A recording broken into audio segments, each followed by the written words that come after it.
जय हिंद मित्रांनो, मी दीपक पुन्हा एका नवीन व्हिडिओमध्ये तुमचं सर्वांचं खूप स्वागत आहे. तर मित्रांनो, आपण शेअर मार्केटमध्ये जेव्हा आपण ट्रेडिंग करतो किंवा तुम्ही इन्व्हेस्टमेंट पण करत असतात, शक्यतो इन्व्हेस्टर खूप कमी बघायला मिळत आहे आजकाल. सर्वांचा कल जो असतो ना तो ट्रेडिंगकडेच असतो. गुंतवणूक करणाऱ्या पण तशा खूप व्यक्ती आहेत. मी असं म्हणत नाही की नाही आहे, गुंतवणूक करणारे आहेत, पण ट्रेडिंग करणाऱ्या जास्त व्यक्ती आहेत की ज्यांचा कल फक्त ट्रेडिंगकडे असतो. आणि ट्रेडिंग म्हटलं की चार्ट आलाच, मग तो कोणत्याही कंपनीचा असू द्या, ETF चा असू द्या, तर आपण चार्टला नक्की बघत असतो आणि त्या चार्टवरती काही गोष्टींचा अभ्यास आपण करत असतो की कोणत्या स्टॉकला मला कुठे बाय करायचं, कुठे त्याला सेल करायचं असतं. या सर्व गोष्टी आपण त्या चार्टवरती बघत असतो. मग त्या चार्टला बघणं म्हणजेच काय, त्याला आपण चार्ट रीडिंग असं म्हणत असतो की आपण त्या चार्टला रीड करतोय.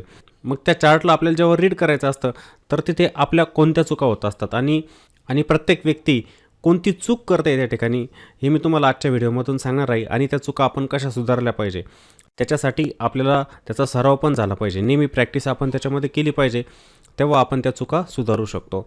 तर हा व्हिडिओ तुमच्यासाठी खूप हेल्पफुल असणार, महत्त्वाचा असणार. त्यामुळे ह्या व्हिडिओला शेवटपर्यंत नक्की बघा.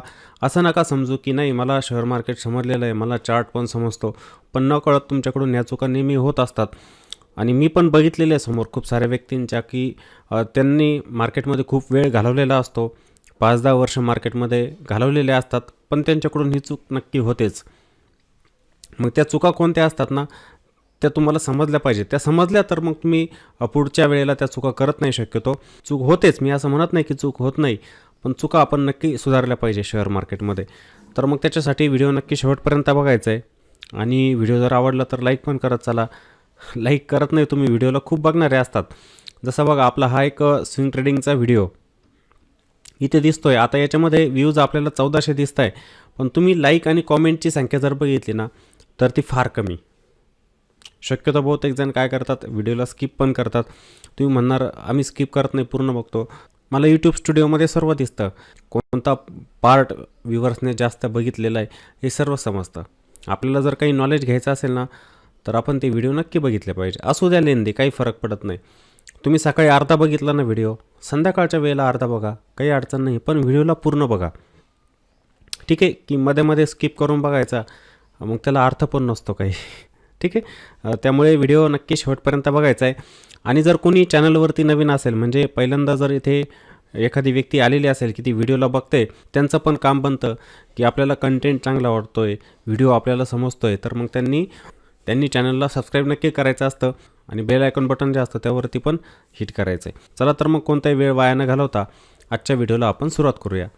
आता जेव्हा आपण शेअर मार्केटमध्ये काम करतो ना, जसं तुम्ही इंट्राडे करत असाल, तुम्ही स्विंग ट्रेडिंग करत असाल, तुम्ही इन्व्हेस्टर असाल, तर तुम्ही चार्टला प्रेफर करतात. म्हणजे चार्ट बघतात तुम्ही की त्या चार्टवरती मी त्या स्टॉकला कुठे बाय करायचं असतं. त्यासाठी चार्ट फार महत्त्वाचे असतात. मग चार्ट बघण्यासाठी आपण कोणता प्लॅटफॉर्म निवडला पाहिजे. तुम्ही म्हणणार की मी एक ब्रोकरेज प्लॅटफॉर्म आहे त्याच्यावरती चार्ट बघतो. ठीक आहे, ते पण चांगले असतात, काही अडचण नाही. किंवा ट्रेडिंग व्ह्यू नावाचा प्लॅटफॉर्म असतो, तो चार्टिंग प्लॅटफॉर्म. ट्रेडिंग व्ह्यू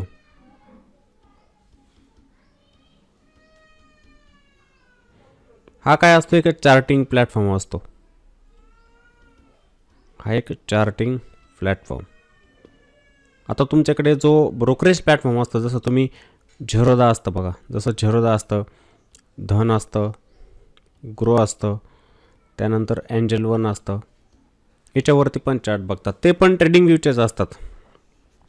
त्यांचं कोलॅबरेशन झालेलं असतं आणि तुमच्यासमोर जो चार्ट येत असतो ना, तर तो ट्रेडिंग व्ह्यूचा येत असतो. आणि मार्केट जेव्हा बंद होत असतं, तुम्ही जर स्विंग ट्रेडिंग करताय तर तुम्ही ट्रेडिंग व्ह्यूचं ॲप असतं, मोबाईलमध्ये असाल तर ट्रेडिंग व्ह्यूचं ॲप ते डाउनलोड करून त्याच्यामध्ये चार्ट बघू शकतात. ट्रेडिंग व्ह्यू वेब असतं, तुम्ही लॅपटॉपमध्ये असाल, जसं मी ते ओपन केलेलं आहे लॅपटॉपमध्ये, तर तिथे पण तुम्ही बघू शकतात हे चार्ट, काही अडचण नाही.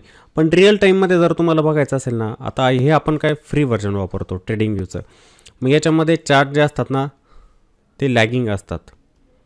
काही सेकंदाने, म्हणजे जी कॅन्डल असते ना त्याच्यामध्ये होणारी मूवमेंट ती आपल्याला काही वेळानंतर दिसते, स्लो असते थोडी. मग त्यामुळे तुम्ही काय करायचं, रिअल टाईममध्ये बघताना शक्यतो धनमध्ये म्हणा, झेरोदामध्ये किंवा ग्रोमध्ये तिथे असलेले ट्रेडिंग व्ह्यूचे चार्ट बघायचे. इथे यायचं नाही. जसं मी आता हे ट्रेडिंग व्ह्यू वेब ओपन केलेलं आहे, तर इथे कॅन्डलची जी मूवमेंट असते ना थोडी स्लो होते, लॅग असतात ते चार्ट, त्यामुळे इथे बघायचं नाही.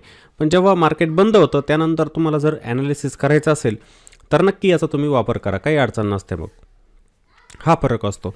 त्यामध्ये पण काय होतं की सेटिंगमध्ये तसा माझा एक व्हिडिओ आहेत बघा, हे ट्रेडिंग व्ह्यूचं पूर्ण ट्युटोरियल मी बनवून ठेवलेलं आहे. पण काही जणांना अजून पण अडचणी येत आहे त्याच्यावरती, की हा चार्ट मोठा होत नाही, हा छोटा दिसतो आहे. लॅपटॉपवरती मी ओपन करतो आहे तो मोठा दिसत नाही. तर इथे एक ऑप्शन असतो बघा, हा ऑप्शन म्हणजे तुम्ही त्याला फुल स्क्रीन मोडमध्ये करू शकता. आता इथे केल्यानंतर पण काहींचं होत नाही, जसं मी करतोय बघा इथे फुल स्क्रीन दिसतच नाही आहे, ही पण अडचण येत असते. मग याच्यासाठी अजून एक ऑप्शन असतो. काय करायचं, आपण जे ब्राउझर ओपन केलेलं असतं बघा, इथं आय डी तुम्ही ओपन केलेली असते बरोबर, हा लोगो असतो, याच्या शेजारी हे 3 डॉट असतात बघा, हे 3 डॉट याच्यावरती क्लिक करायचं तुम्ही. जसं मी करतोय आता, इथे जातो, हे जे राईट साईडला 3 डॉट दिसत आहे ना त्याच्यावरती क्लिक करतो, खाली येतो, इथे एक झूमचा ऑप्शन असतो बघा, आणि इथे मी 100% गेलेलं आहे झूम. याच्या पुढे आलं की आपल्याला स्क्वेअर दिसतं बघा एक, याच्यावरती क्लिक केलं की बघा ही तुमची झाली आता फुल स्क्रीन.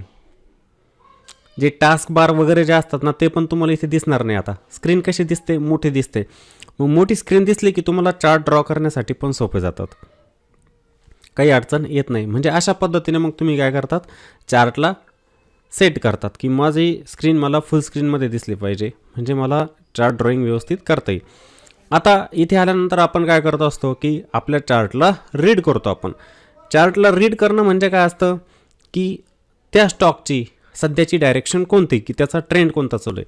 आता मी करंट चार्टवरती येत नाही, सेबीचे काही नियम असतात, जसं मी फास्ट डाटा आहे त्याचा वापर करतो. इथे आपण थोडंसं मागे जाऊया. सेबीचे नियम असतात ना त्यांचं पालन करायचं आहे आपण, त्यांचं उल्लंघन करायला नको. जसं मी इथे करंट लेवलला येतोय, आता करंट लेवलला जरी आलो मी, ॲक्च्युली हा करंट लेवलचा चार्ट मी थोडं मागे जातोय, आपण त्याला ॲक्च्युली सेट केलं पाहिजे अगोदर. म्हणजे आपण जेव्हा आपला माऊस असतो हातामध्ये, याच्यावरती राईट क्लिक केलं की इथे एक रिसेट चार्टचा ऑप्शन येत असतो बरोबर. रिसेट चार्ट म्हणजे काय, करंट लेवलला चार्ट येऊन जातो बघा. मी आता कुठे आलेलो आहे, जानेवारी 2024 आलेलो आहे, पण मी जर रिसेट चार्ट केलं ना मी करंट लेवलला येणार. सध्या त्या स्टॉकमध्ये काय होतं आहे तर बघा, तुम्हाला दिसेल बघा इथे की मी करंट लेवलला जिथे स्टॉक आता ट्रेड करतो आहे ना तिथे चार्ट माझा सेट झालेला आहे. मग इथे आल्यानंतर पण आपल्याला चार्टला सेट करावं लागतं. बहुतेक जणांच्या चुका इथेच होत आहे. मी थोडं मागे जातो, करंट लेवलला आणत नाही चार्टला, तुम्हाला सर्वांना मी इथे समजावून सांगतो. जसं मी इथे आता आलेलो आहे फेब्रुवारी 2024. आता इथे हा जो चार्ट असतो ना बहुतेक जणांचा सेट नसतो, आणि तो जर सेट नसला तर कोणत्या गोष्टी तुमच्यासोबत होऊ शकतात. आता हा चार्ट आहे, मी याला असं करतो बघा, असा. आता काय समजेल तुम्हाला, आपल्याला स्टॉकमध्ये कोणताही स्टॉक असू द्या की त्याच्यामध्ये सुरुवातीला आपल्याला त्या स्टॉकचा ट्रेंड बघायचा असतो. मला जर बाय करायचं तर मी काय करणार, ट्रेंडला बघून मी बाय करणार. मला जर एखादा अप ट्रेंडमध्ये जाणारा स्टॉक जर दिसत असेल तर मग मी त्याला बाय करेल, तोपर्यंत करणार नाही. मग मला सांगा, जर तुमचा चार्ट अशा पद्धतीने जर सेट असला, आता ही चार्ट सेट करण्याची पद्धत कशी चुकीची, ही चुकीची पद्धत झाली.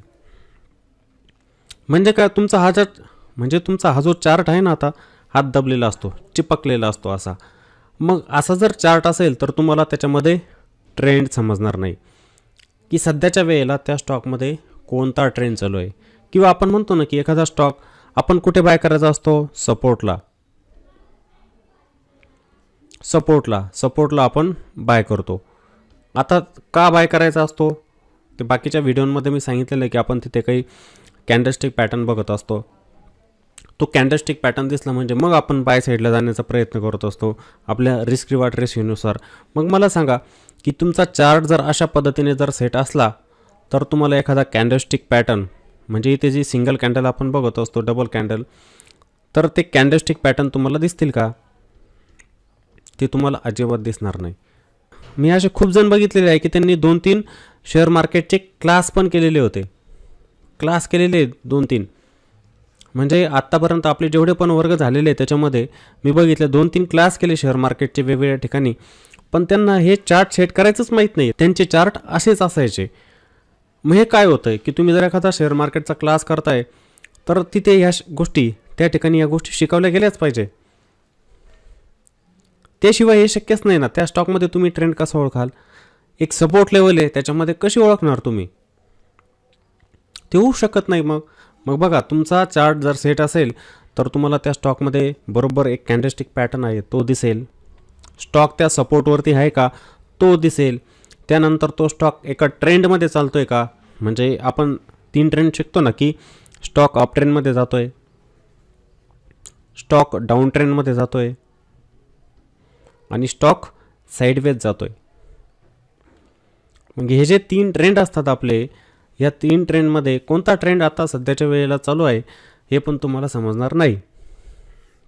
मग हेच जर तुम्हाला समजलं नाही तर मग तुम्ही त्या स्टॉकला कसं बाय करणार? मग आपण सुरुवातीला काय केलं पाहिजे, की आपला चार्ट व्यवस्थित सेट केला पाहिजे. तो सेट कसा करायचा असतो? आता बहुतेक जणांकडे लॅपटॉप नसतो.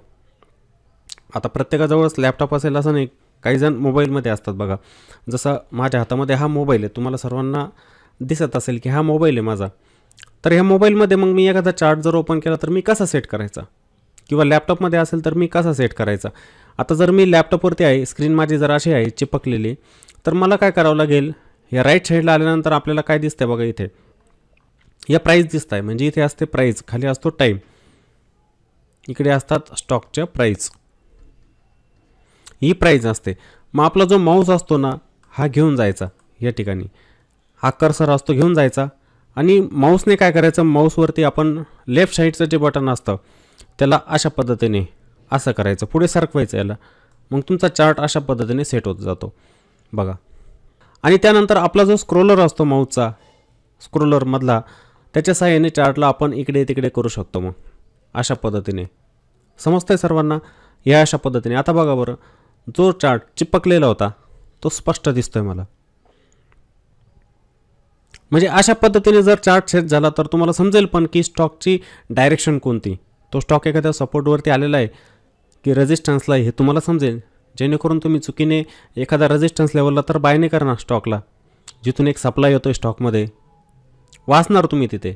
आता हीच गोष्ट जर तुम्हाला मोबाईलमध्ये करायची, तर आपण जेव्हा मोबाईलची स्क्रीन ओपन करत असतो, आपली दोन्ही बोटं जे असतात त्याच्या सहाय्याने पण आपण करू शकतो. दोन्ही बोटांच्या सहाय्याने स्क्रीन, जसं आपण एखादी मूवी बघत असतो मोबाईलमध्ये, आपण तिला कसं झूम इन झूम आउट करत असतो, अशा पद्धतीने दोन्ही बोटांच्या सहाय्याने, तशाच पद्धतीने आपण त्या स्क्रीनला करू शकतो. ती स्क्रीन बरोबर तशी ॲडजस्ट होते. बहुतेक जण म्हणतात की हे तर तुम्ही लॅपटॉपवरती दाखवताय, मोबाईलमध्ये पण करता येत असतं. दोन्ही बोटांच्या सहाय्याने आपण त्या स्क्रीनला सेट करू शकतो, जेणेकरून आपल्याला तो चार्ट एकदम स्पष्ट दिसेल. त्याच्यावरती त्या स्टॉकची डायरेक्शन, सपोर्ट, रेजिस्टन्स जे असतात ते आपल्याला व्यवस्थित समजतील. जसं हा चार्ट आहे आता तुमच्यासमोर मी ठेवला आहे, तर तो तुम्हाला समजायला एकदम सोपं जाईल आता की त्या स्टॉकमध्ये सध्याची डायरेक्शन कोणती चाललेली. मग आपण एक पॉईंट पकडतो की मला ह्या स्टॉकमध्ये कोणत्या लेवलवरती एक रेजिस्टन्स दिसतोय. मग तुम्ही काय करतात, अशा पद्धतीने एक रेजिस्टन्स लाईन ड्रॉ करतात. मला या स्टॉकमध्ये सपोर्ट कुठे दिसतोय, तर मग तुम्ही काय करतात, अशा पद्धतीने एक सपोर्ट इथे ड्रॉ करतात. सपोर्ट रेजिस्टन्सचा वापर केला तुम्ही, हा एक रेजिस्टन्स, हा एक सपोर्ट, समजलं? मग आपण डायरेक्शन पकडत असतो इथे की हा स्टॉक जो आहे ना एका साईडवेज रेंजमध्ये, म्हणजे इथे स्टॉकचा ट्रेंड हा साईडवेज. मग या साईडवेज ट्रेंडमध्ये मी काय करायला पाहिजे, तर मी काय करायला नाही पाहिजे, एखादा स्टॉक मी बाय नाही करू शकत, कारण की मला छोट्याशा रेंजमध्ये स्टॉक दिसतोय, त्यामुळे मी अवॉइड करेल, स्टॉकला बाय करणार नाही. मला समजेल की स्टॉक जेव्हा एका रेंजच्या बाहेर जाईल त्या ठिकाणी मी त्या स्टॉकला बाय करण्यासाठी तयार आहे. एक रिस्क रिवॉर्ड ठेवून मी त्या स्टॉकला तिथं बाय करू शकतो. मग ह्या गोष्टी आपण पहिले करायच्या असतात. त्याच्यासाठी मी ट्युटोरियल बनवून ठेवलेले बघा, आपल्या प्लेलिस्टमध्ये जा तुम्ही. कोणी जर बिगिनर असेल ना तर त्यांनी ते व्हिडिओ नक्की बघितले पाहिजे, खूप शिकायला मिळेल तुम्हाला त्या व्हिडिओमधून. आता मी हा व्हिडिओ का बनवला माहिती आहे का, या चुका काही जणांनी ते व्हिडिओ बघितले पण असतील, बघूनसुद्धा त्यांच्याकडून ह्या चुका होत आहे. त्यामुळे मी रिपीट हा व्हिडिओ काही छोटे पॉईंट घेऊन बनवतो आहे, जेणेकरून तुमची पण रिव्हिजन होईल, तुम्हाला समजायला ते सोपं जाईल. आता काही जणांचे चार्ट सेट असू नये, ते काय करतात, इथे सपोर्ट रेजिस्टन्स ड्रॉ करण्यासाठी टाळतात. म्हणजे चार्ट असा आहे तुमच्यासमोर, त्याच्यावरती कोणत्याही प्रकारचे सपोर्ट रेजिस्टन्स ड्रॉ झालेले नसतात. सपोर्ट आणि रेजिस्टन्सचा वापर ते करत नाही. सपोर्ट ऑब्लिक रेजिस्टन्स त्यांचा ते वापरच करत नाही.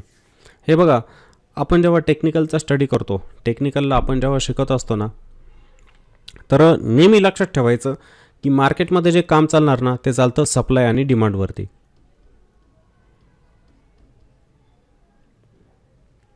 सप्लाय आणि डिमांडवरती काम चालतं आणि हे चांगल्या पद्धतीने सप्लाय आणि डिमांड काम पण करतं मार्केटमध्ये. त्याच्यावरतीच चालतं मार्केट. सप्लाय डिमांड, जिथे डिमांड कमी सप्लाय जास्त तिथे आपल्याला स्टॉकच्या किमती खाली येताना दिसतात. ज्या ठिकाणी डिमांड जास्त, ज्या ठिकाणी सप्लाय कमी, मग त्या ठिकाणावरून आपल्याला एक स्टॉकच्या किमतीवरती जाताना दिसतात. मग हे सर्व कशावरती डिपेंड? सप्लाय डिमांडवरती. मग ते आपल्याला ओळखता आलं पाहिजे. मग त्याच्यासाठी सपोर्ट रेजिस्टन्स जे झोन असतात, सप्लाय डिमांड झोन, ते आपल्याला ड्रॉ करताच आले पाहिजे की कोणत्या ठिकाणी एक डिमांड क्रिएट होते स्टॉकमध्ये. ज्या ठिकाणी डिमांड क्रिएट होते स्टॉकमध्ये तिथे मला त्याला बाय करायचं आहे. मग त्या गोष्टी समजाव्या त्यासाठीच आपण सपोर्ट रेजिस्टन्सचा आधार घेत असतो मार्केटमध्ये.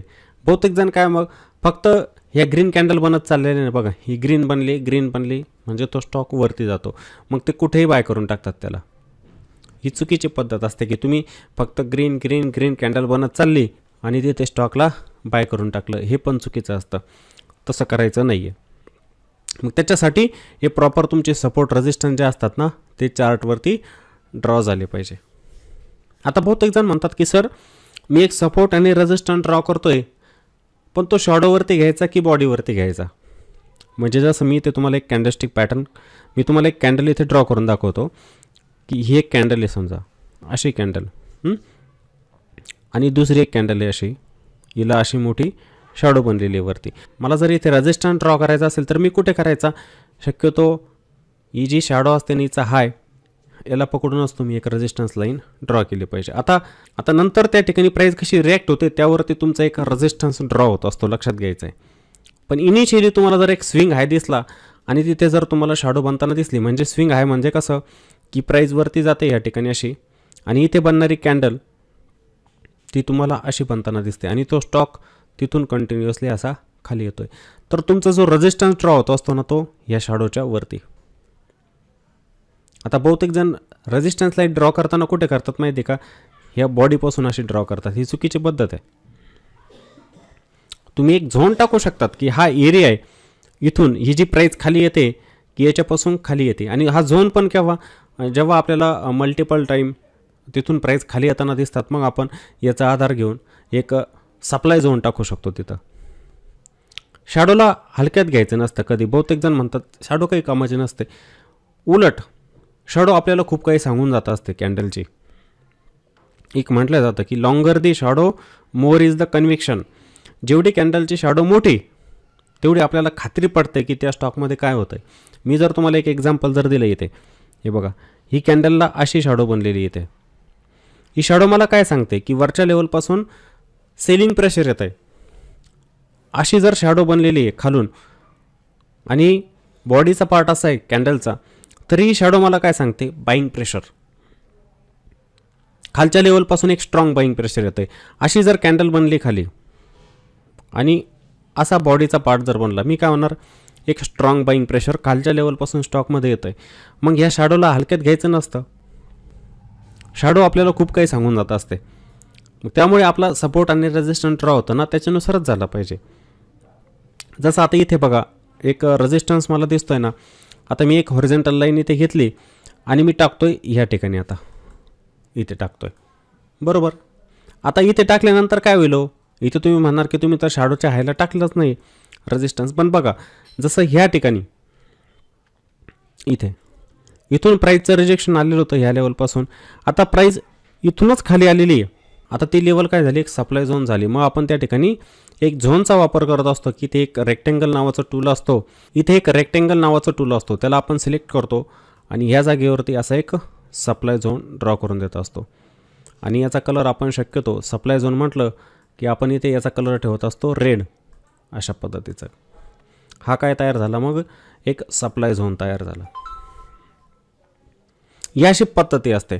आता हे प्रॉपर तुम्हाला केव्हा समजेल? जेव्हा तुम्ही त्याच्यावरती प्रॅक्टिस करणार. व्हिडिओ आहेत खूप आपले ट्रेडिंग व्ह्यूचं ट्युटोरियल, पण ह्या चुका होत आहे तुमच्या छोट्या छोट्या, त्या मी तुम्हाला सांगण्याचा प्रयत्न करतो आहे. तसंच तुम्ही इथे आले ना, आता मी एक सपोर्ट बघा, प्रिव्हियस सपोर्ट कुठे दिसला होता मला? इथे या ठिकाणी बघा, आता प्रत्येक वेळेला प्राईस तिथे येऊनच सपोर्ट घेते. इथे एक सपोर्ट, ह्या ठिकाणी सपोर्ट घेतला प्राईजने, इथे पण आणि इथे पण, की ह्या झोनमध्ये आल्यानंतर स्टॉकच्या किमती बाउन्स घेतात. एक डिमांड यांच्यामध्ये क्रिएट होतं इथूनच. मग आपण जर अशी लेवल ड्रॉ नाही केली तर कसं काय समजेल आपल्याला? ते नाही समजणार. त्यासाठी लेवल्स ड्रॉ झाल्या पाहिजे. मग आता मला जर हा एक डिमांड झोन दिसतोय तर मी काय करू शकतो, एक झोन इथे टाकू शकतो. मग हा जो एवढा एरिया आहे इथून, ही शॅडो खालच्या साईडला आपल्याला दिसतात ना, इथे ही शॅडो अशा पद्धतीची, हे बघा अशी. मग आपण याचा कलर इथे ग्रीन करू शकतो अशा पद्धतीने, की हा एक डिमांड झोन आहे. प्राईज इथे येतात, बाउन्स घेतात. हा एक सप्लाय झोन, की जिथून प्राईजचं एक येतं रिजेक्शन प्रत्येक वेळेला, आणि फायनली या ठिकाणी मिळतो आपल्याला एक स्ट्रॉंग ब्रेकआउट. मला सांगा तुम्ही, की तुम्ही जर अशा पद्धतीने मग चार्ट ड्रॉ केला तर तुम्हाला परफेक्ट एक ट्रेंड असतो स्टॉकचा, तो पण लक्षात येतो. डायरेक्शन त्या स्टॉकची पकडता येत असते. तो स्टॉक आता रेजिस्टन्सवरती आहे की सपोर्टवरती आहे, या गोष्टी पण तुम्हाला ओळखता येतात. त्यामुळे तुम्ही चार्टला व्यवस्थित सेट केला पाहिजे. हा व्हिडिओ होईल मोठा, काही वेळेला बोलता बोलता मोठा पण होऊन जातो, पण याच्यामधून तुम्हाला काहीतरी शिकायला मिळणार नक्की. तुम्हाला समजेल की माझी चूक नेमकी कोणत्या ठिकाणी होते. मग ती तुम्ही आता इथून पुढे सुधारायची आणि व्यवस्थित चार्टला सेट करून घ्यायचं. मग तुम्ही इंट्राडे करा, नाहीतर तुम्ही स्विंग ट्रेडिंग करा, तुम्ही छोट्या टाईम फ्रेममध्ये काम करा, किंवा तुम्ही मोठ्या टाईम फ्रेममध्ये काम करा. अशीच पद्धत तुमची चार्ट सेटची असली पाहिजे. आपला जो माऊस असतो हा, याचा वापर करायचा, चार्टला सेट करायचं. मोबाईलवरती असाल तर दोन्ही बोटांच्या साहाय्याने तुम्ही चार्टला सेट करायचं, किंवा मोबाईलवरती अडचण येते ना, OTGच्या साहाय्याने तुम्ही काय करायचं, तुम्ही एक माऊस घेऊन त्याला कनेक्ट करू शकतात आपल्या मोबाईलसोबत आणि चार्ट ड्रॉ करू शकतात माऊसनेच. त्याचा पण मी ऑलरेडी व्हिडिओ आपल्या यूट्यूब चॅनलवरती टाकलेला आहे, तो पण बघा. तर माझ्या मते हा व्हिडिओ सर्वांना आवडलेला असेल. मित्रांनो, मार्केटमध्ये कसं असतं ना, की प्रॉपर शिकणं फार महत्त्वाचं असतं. काही वेळेला आपण चुकीचं शिकतो, मग त्याचा भुर्दंड आपल्याला नेहमी बसत असतो. त्यामुळे व्यवस्थित शिकून घ्यायचं आणि नंतर मग मार्केटमध्ये ट्रेडिंग करायचं. शक्यतो जोपर्यंत आपल्याला नॉलेज येत नाही ना त्या गोष्टीचं, ती गोष्ट करायचीच नाही. माझ्या मते सर्वांना हा व्हिडिओ नक्की आवडलेला असेल तर व्हिडिओला छानशी कॉमेंट, लाईक आणि जास्तीत जास्त शेअर पण करायचं आहे. पुन्हा भेटू आपण अशाच एका नवीन व्हिडिओमध्ये. जय हिंद.